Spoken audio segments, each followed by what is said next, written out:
On behalf of the General Assembly, I have the honor to welcome the United Nations, His Excellency Barack Obama, President of the United States of America, and to invite him to address the Assembly.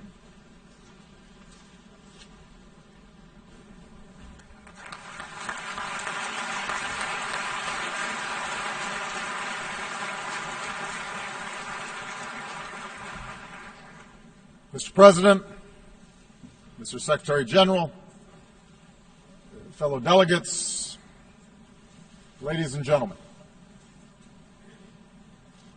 70 years after the founding of the United Nations, it is worth reflecting on what together the members of this body have helped to achieve.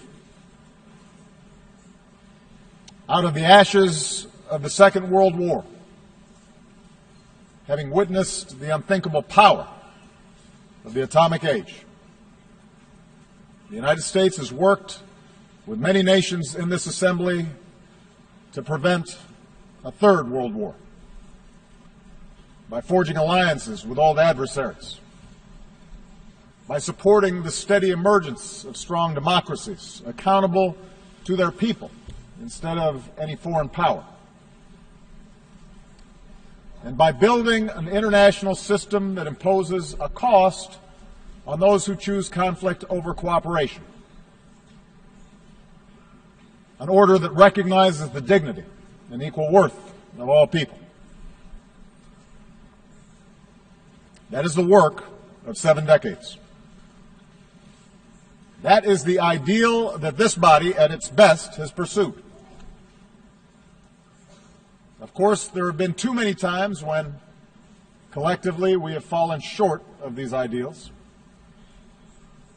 Over 7 decades, terrible conflicts have claimed untold victims. But we have pressed forward, slowly, steadily, to make a system of international rules and norms that are better and stronger and more consistent. It is this international order that is underwritten, unparalleled advances in human liberty and prosperity. It is this collective endeavor that's brought about diplomatic cooperation between the world's major powers and buttressed a global economy that has lifted more than 1 billion people from poverty. It is these international principles that have helped constrain bigger countries from imposing our will on smaller ones and advance the emergence of democracy and development and individual liberty on every continent. This progress is real. It can be documented in lives saved and agreements forged, in diseases conquered, and in mouths fed.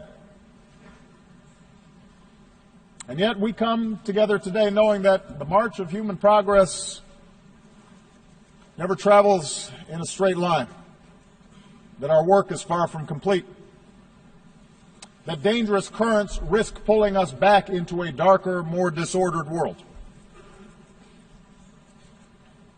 Today we see the collapse of strong men and fragile states breeding conflict and driving innocent men, women, and children across borders on an epic scale. Brutal networks of terror have stepped into the vacuum.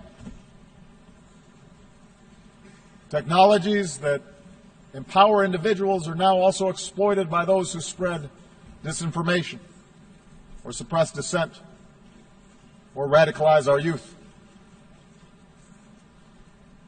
Global capital flows have powered growth and investment, but also increased risk of contagion, weakened the bargaining power of workers, and accelerated inequality. How should we respond to these trends? There are those who argue that the ideals enshrined in the UN Charter are unachievable or out of date, a legacy of the post-war era not suited to our own.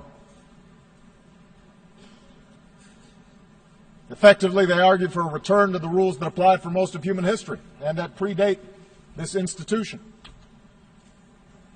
The belief that power is a zero-sum game, that might makes right, that strong states must impose their will on weaker ones, that the rights of individuals don't matter,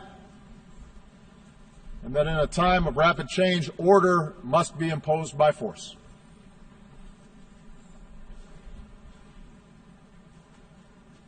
On this basis, we see some major powers assert themselves in ways that contravene international law.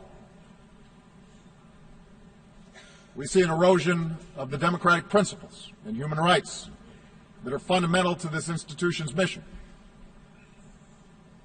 Information is strictly controlled, the space for civil society restricted.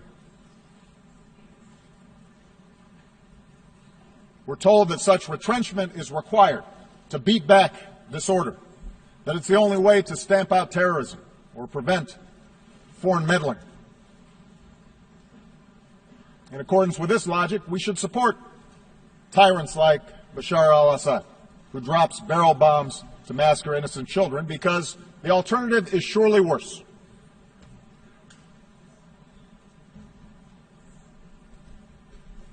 The increasing skepticism of our international order can also be found in the most advanced democracies. We see greater polarization, more frequent gridlock, movements on the far right and sometimes the left that insist on stopping the trade that binds our fates to other nations, calling for the building of walls to keep out immigrants. And most ominously, we see the fears of ordinary people being exploited through appeals to sectarianism, or tribalism, or racism, or anti-Semitism. Appeals to a glorious past before the body politic was infected by those who look different or worship God differently. A politics of us versus them. The United States is not immune from this. Even as our economy is growing and our troops have largely returned from Iraq and Afghanistan, we see in our debates about America's role in the world a notion of strength that is defined by opposition to old enemies, perceived adversaries, a rising China, or a resurgent Russia, a revolutionary Iran, or an Islam that is incompatible with peace. We see an argument made that the only strength that matters for the United States is bellicose words and shows of military force, that cooperation and diplomacy will not work. As President of the United States, I am mindful of the dangers that we face. They cross my desk every morning. I lead the strongest military that the world has ever known,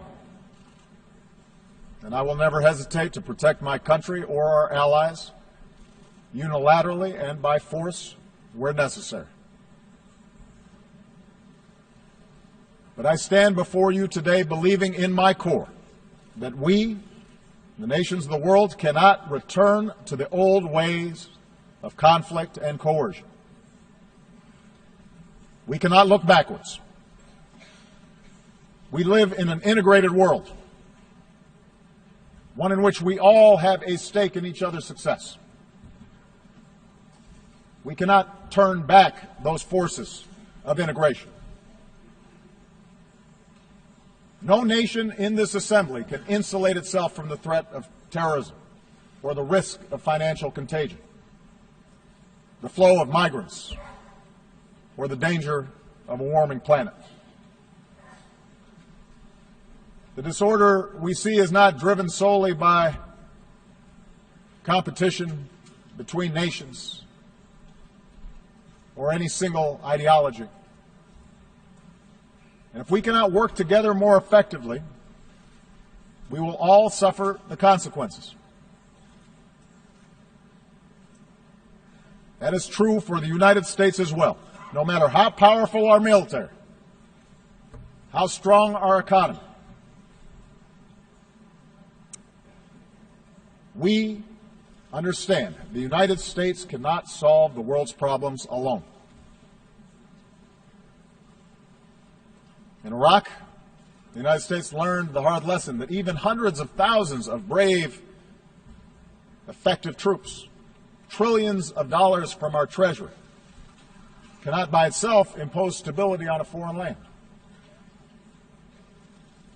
Unless we work with other nations under the mantle of international norms and principles and law that offer legitimacy to our efforts, we will not succeed.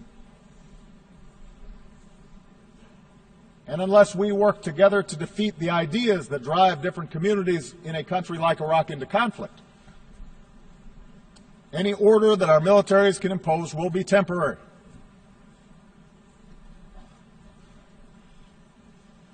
And just as force alone cannot impose order internationally, I believe in my core that repression cannot forge the social cohesion for nations to succeed. The history of the last 2 decades proves that in today's world, dictatorships are unstable. The strong men of today become the spark of revolution tomorrow. You can jail your opponents, but you can't imprison ideas. You can try to control access to information, but you cannot turn a lie into truth. It is not a conspiracy of U.S.-backed NGOs that expose corruption and raise the expectations of people around the globe. It's technology, social media, and the irreducible desire of people everywhere to make their own choices about how they are governed.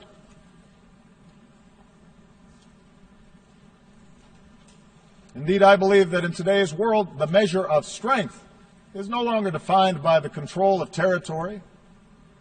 Lasting prosperity does not come solely from the ability to access and extract raw materials.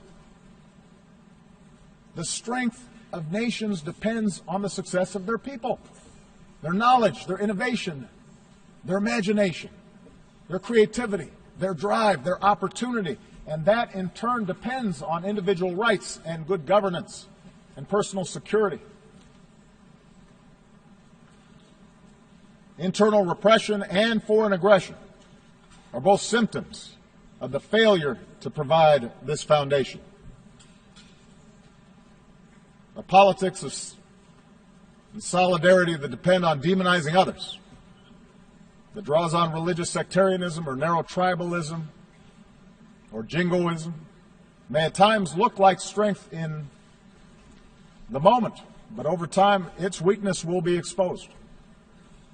And history tells us that the dark forces unleashed by this type of politics surely makes all of us less secure.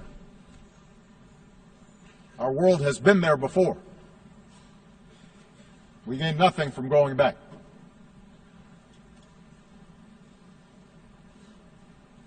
Instead, I believe that we must go forward in pursuit of our ideals, not abandon them at this critical time. We must give expression to our best hopes, not our deepest fears. This institution was founded because men and women who came before us had the foresight to know that our nations are more secure when we uphold basic laws and basic norms and pursue a path of cooperation over conflict. And strong nations, above all, have a responsibility to uphold this international order.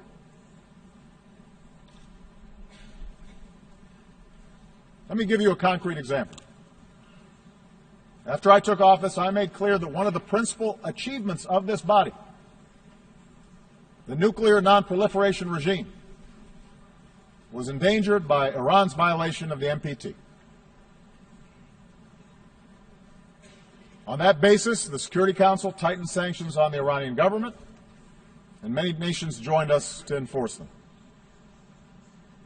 Together we showed that laws and agreements mean something. But we also understood that the goal of sanctions was not simply to punish Iran. Our objective was to test whether Iran could change course, accept constraints, and allow the world to verify that its nuclear program will be peaceful. For 2 years, the United States and our partners, including Russia, including China, stuck together in complex negotiations. The result is a lasting, comprehensive deal that prevents Iran from obtaining a nuclear weapon while allowing it to access peaceful energy. And if this deal is fully implemented, the prohibition on nuclear weapons is strengthened, a potential war is averted, our world is safer. That is the strength of the international system when it works the way it should. That same fidelity to international order guides our responses to other challenges around the world. Consider Russia's annexation of Crimea and further aggression in eastern Ukraine. America has few economic interests in Ukraine. We recognize the deep and complex history between Russia and Ukraine. But we cannot stand by when the sovereignty and territorial integrity of a nation is flagrantly violated. If that happens without consequence in Ukraine, it could happen to any nation gathered here today. That's the basis of the sanctions that the United States and our partners impose on Russia. It's not a desire to return to a Cold War. Now, within Russia, state-controlled media may describe these events as an example of a resurgent Russia. A view shared, by the way, by a number of U.S. politicians and commentators who have always been deeply skeptical of Russia and seem to be convinced a new Cold War is, in fact, upon us. And yet, look at the results. The Ukrainian people are more interested than ever in aligning with Europe instead of Russia. Sanctions have led to capital flight, a contracting economy, a fall in ruble, and the emigration of more educated Russians. Imagine if instead Russia had engaged in true diplomacy and worked with Ukraine and the international community to ensure its interests were protected. That would be better for Ukraine, but also better for Russia and better for the world, which is why we continue to press for this crisis to be resolved in a way that allows a sovereign and democratic Ukraine to determine its future and control its territory. Not because we want to isolate Russia, we don't, but because we want a strong Russia that's invested in working with us to strengthen the international system as a whole.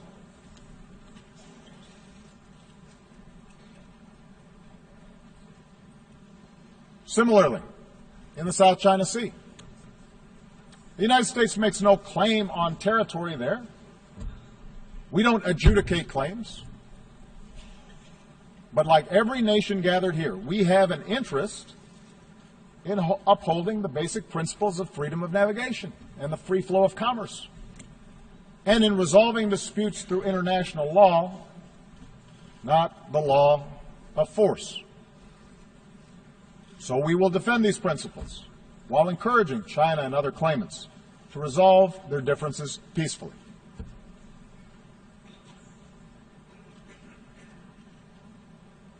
I say this recognizing that diplomacy is hard, that the outcomes are sometimes unsatisfying, that it's rarely politically popular. But I believe that leaders of large nations, in particular, have an obligation to take these risks, precisely because we are strong enough to protect our interests if and when diplomacy fails. I also believe that to move forward in this new era, we have to be strong enough to acknowledge when what you're doing is not working. For 50 years, the United States pursued a Cuba policy that failed to improve the lives of the Cuban people. We changed that. We continue to have differences with the Cuban government. We will continue to stand up for human rights, but we address these issues through diplomatic relations and increased commerce and people-to-people ties. As these contacts yield progress, I'm confident that our Congress will inevitably lift an embargo that should not be in place anymore.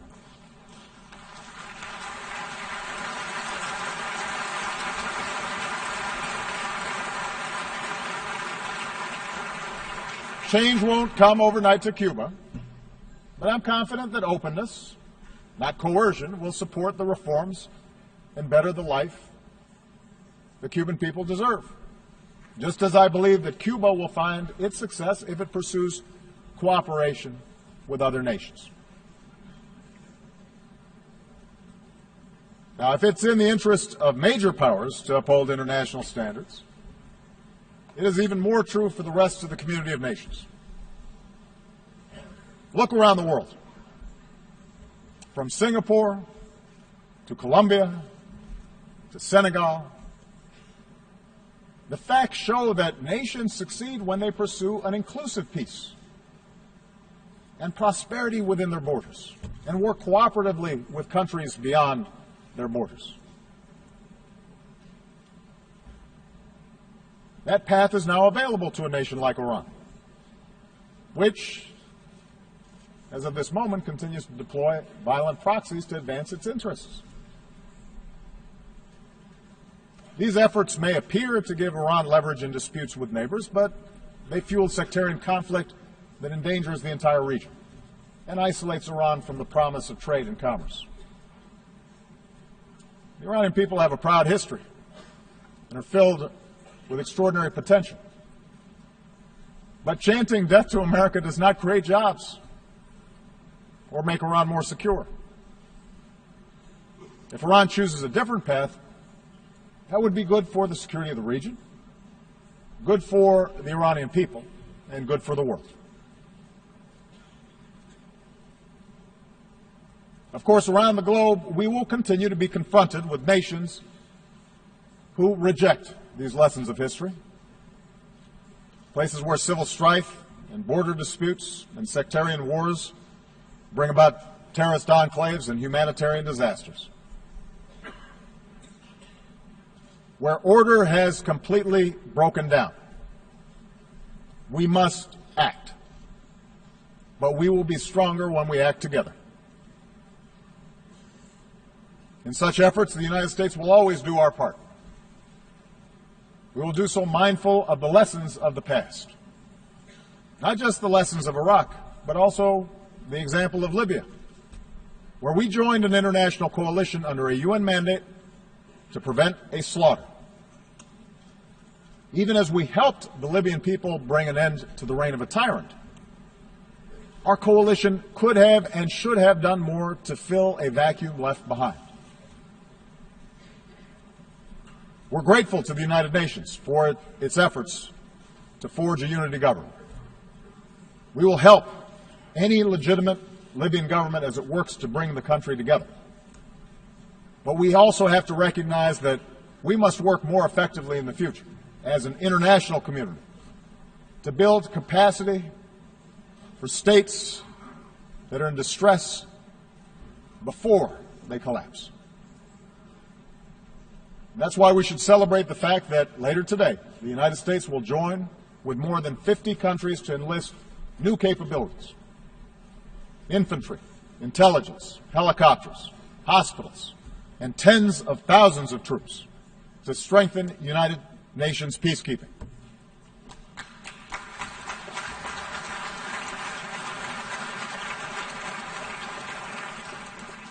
These new capabilities can prevent mass killing and ensure that peace agreements are more than words on paper. But we have to do it together. Together, we must strengthen our collective capacity to establish security where order has broken down and to support those who seek a just and lasting peace.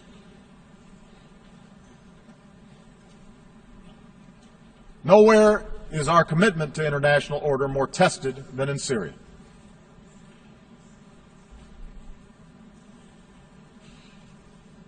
When a dictator slaughters tens of thousands of his own people, that is not just a matter of one nation's internal affairs.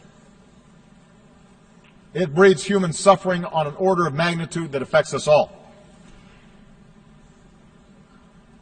Likewise, when a terrorist group beheads captives, slaughters the innocent, and enslaves women, it's not a single nation's national security problem. That is an assault on all our humanity. I've said before, and I will repeat, there is no room for accommodating an apocalyptic cult like ISIL. And the United States makes no apology for using our military as part of a broad coalition to go after them. We do so with a determination to ensure that there will never be a safe haven for terrorists who carry out these crimes. And we have demonstrated over more than a decade of relentless pursuit of al-Qaeda. We will not be outlasted by extremists. But while military power is necessary, it is not sufficient to resolve the situation in Syria. Lasting stability can only take hold when the people of Syria forge an agreement to live together peacefully. The United States is prepared to work with any nation, including Russia and Iran, to resolve the conflict.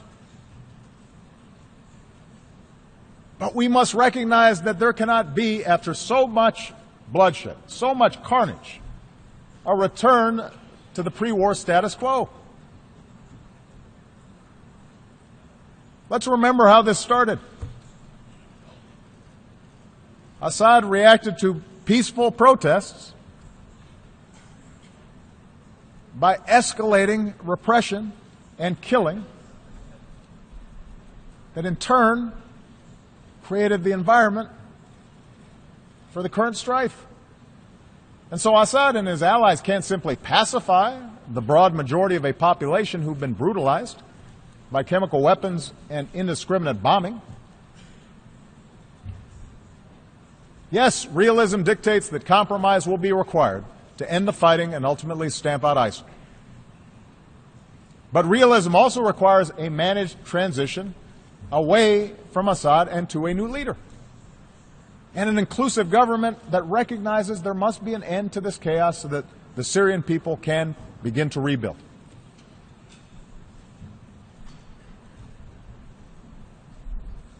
We know that ISIL, which emerged out of the chaos of Iraq and Syria, depends on perpetual war to survive. But we also know that they gain adherents because of a poisonous ideology. So part of our job together is to work to reject such extremism that infects too many of our young people.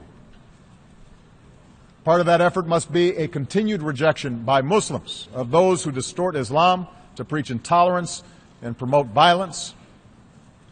And it must also involve a rejection by non-Muslims of the ignorance that equates Islam with terror.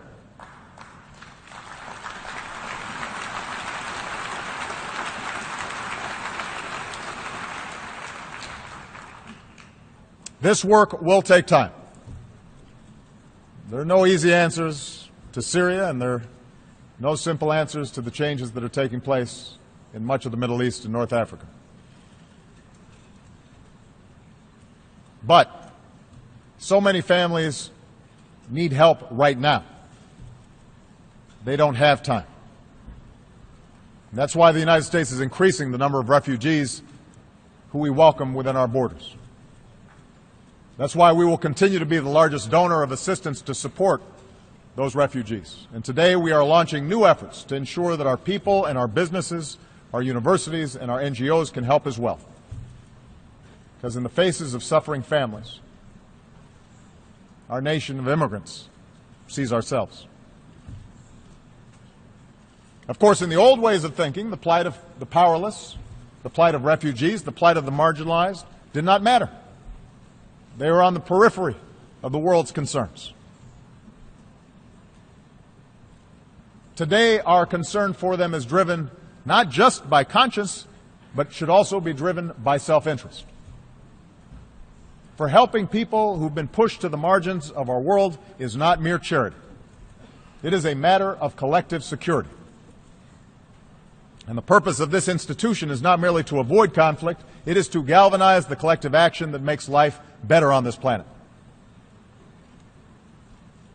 The commitments we've made to the Sustainable Development Goals speak to this truth. I believe that capitalism has been the greater creator of wealth and opportunity that the world has ever known. But from big cities to rural villages around the world, we also know that prosperity is still cruelly out of reach for too many. As His Holiness Pope Francis reminds us, we are stronger when we value the least among these and see them as equal in dignity to ourselves and our sons and our daughters. We can roll back preventable disease and end the scourge of HIV/AIDS. We can stamp out pandemics that recognize no borders. That work may not be on television right now, but as we demonstrated in reversing the spread of Ebola, it can save more lives than anything else we can do. Together we can eradicate extreme poverty and erase barriers to opportunity. But this requires a sustained commitment to our people, so farmers can feed more people, so entrepreneurs can start a business without paying a bribe, so young people have the skills they need to succeed in this modern knowledge-based economy. We can promote growth through trade that meets a higher standard. And that's what we're doing through the Trans-Pacific Partnership, a trade agreement that encompasses nearly 40% of the global economy, an agreement that will open markets while protecting the rights of workers and protecting the environment that enables development to be sustained. We can roll back the pollution that we put in our skies and help economies lift people out of poverty without condemning our children to the ravages of an ever-warming climate. The same ingenuity that produced the industrial age and the computer age allows us to harness the potential of clean energy. No country can escape the ravages of climate change. And there's no stronger sign of leadership than putting future generations first. The United States will work with every nation that is willing to do its part so that we can come together in Paris to decisively confront this challenge.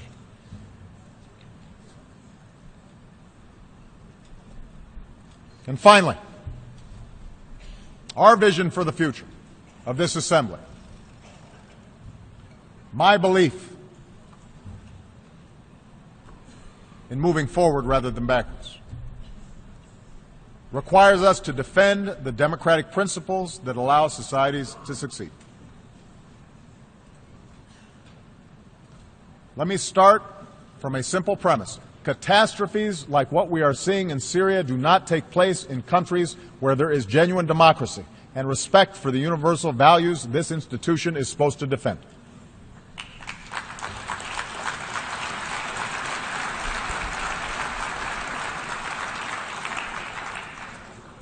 I recognize that democracy is going to take different forms in different parts of the world. The very idea of a people governing themselves depends upon government giving expression to their unique culture, their unique history, their unique experiences. But some universal truths are self-evident. No person wants to be imprisoned for peaceful worship. No woman should ever be abused with impunity, or a girl barred from going to school. The freedom to peacefully petition those in power without fear of arbitrary laws.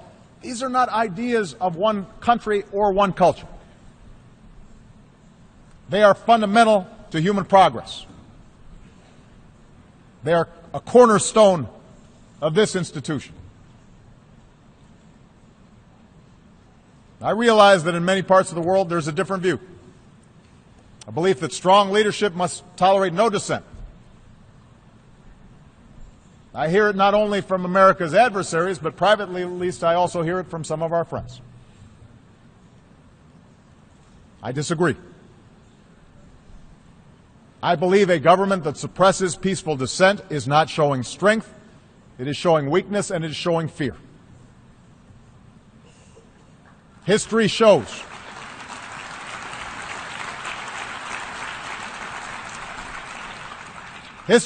that regimes who fear their own people will eventually crumble. But strong institutions built on the consent of the governed endure long after any one individual is gone.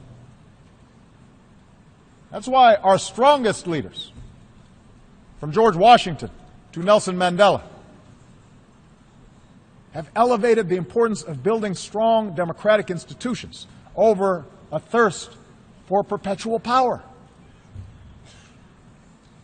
Leaders who amend constitutions to stay in office only acknowledge that they failed to build a successful country for their people, because none of us last forever.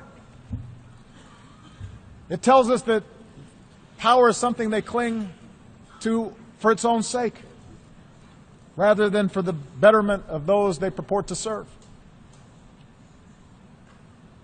I understand democracy is frustrating.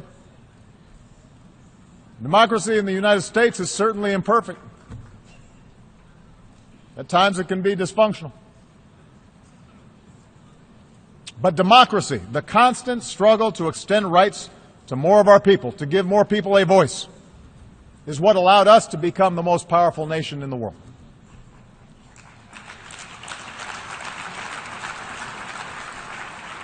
It's not simply a matter of principle. It's not an abstraction. Democracy, inclusive democracy, makes countries stronger. When opposition parties can seek power peacefully through the ballot, a country draws upon new ideas. When a free media can inform the public, corruption and abuse are exposed and can be rooted out. When civil society thrives, communities can solve problems that governments cannot necessarily solve alone. When immigrants are welcomed, countries are more productive and more vibrant. When girls can go to school and get a job and pursue unlimited opportunity, that's when a country realizes its full potential.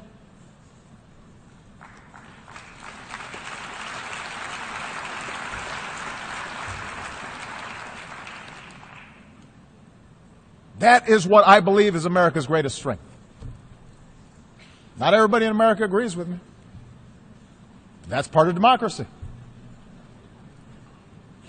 I believe that the fact that you can walk the streets of this city right now and pass churches and synagogues and temples and mosques where people worship freely, the fact that our nation of immigrants mirrors the diversity of the world, you can find everybody from everywhere here in New York City. The fact that in this country, everybody can contribute. Everybody can participate, no matter who they are or what they look like or who they love. That's what makes us strong.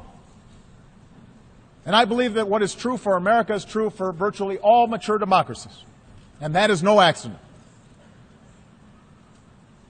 We can be proud of our nations without defining ourselves in opposition to some other group. We can be patriotic without demonizing someone else. We can cherish our own identities, our religion, our ethnicity, our traditions, without putting others down.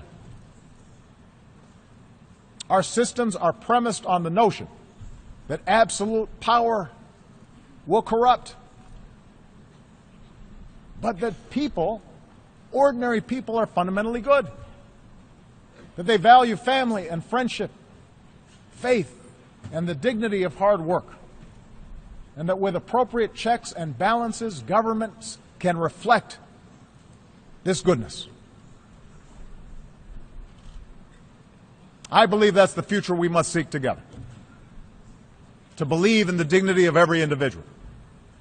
To believe we can bridge our differences and choose cooperation over conflict.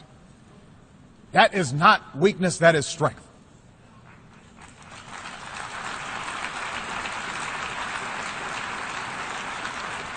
It is a practical necessity in this interconnected world. And our people understand this.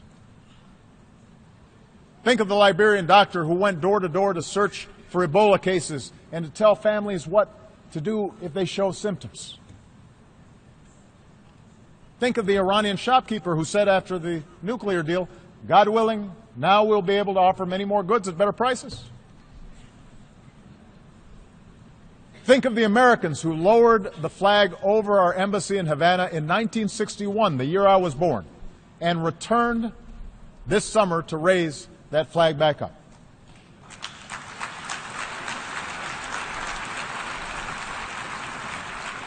One of these men said of the Cuban people, we could do things for them and they could do things for us. We loved them. For 50 years, we ignored that fact. Think of the families leaving everything they've known behind, risking barren deserts and stormy waters just to find shelter, just to save their children. One Syrian refugee who was greeted in Hamburg with warm greetings and shelter said, we feel there are still some people who love other people. The people of our United Nations are not as different as they are told. They can be made to fear. They can be taught to hate. But they can also respond to hope. History is littered with the failure of false prophets and fallen empires who believe that might always makes right. And that will continue to be the case. You can count on that.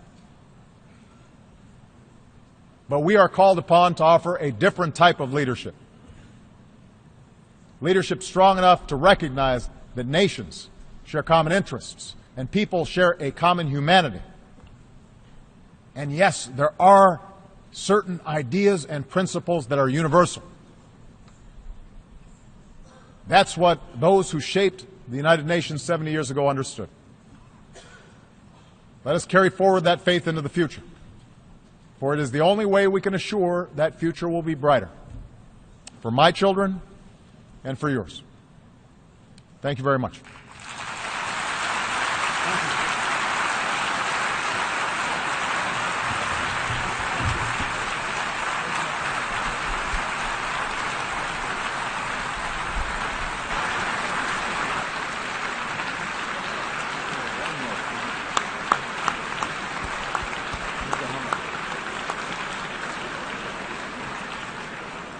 On behalf of the General Assembly, I wish to thank the President of the United States of America for his statement just made. May I request representatives to remain seated while we greet the President.